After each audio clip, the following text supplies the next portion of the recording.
দেখো এক্সামিনেশন,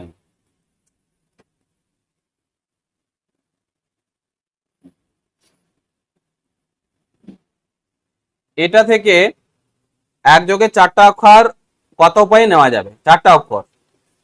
তো এখানে দেখো চারটা নেবে, তাই তো? তো এখানে দেখো ই কটা,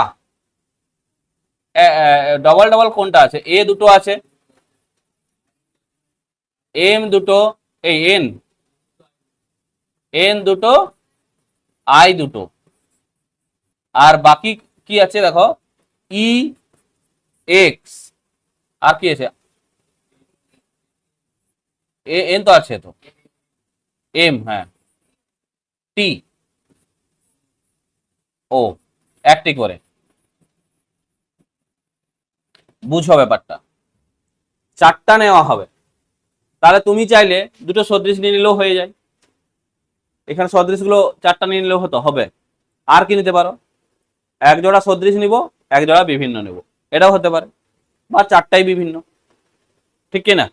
তাহলে প্রথম তোমার তাহলে এক্সামিনেশন থেকে, এক্সামিনেশন থেকে চারটি অক্ষর,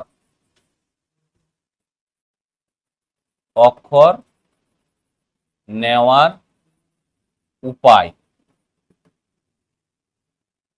তাহলে দুই জোড়া সদৃশ, এটা হতে পারে দুই জোড়া সদৃশ, অথবা কি হতে পারে?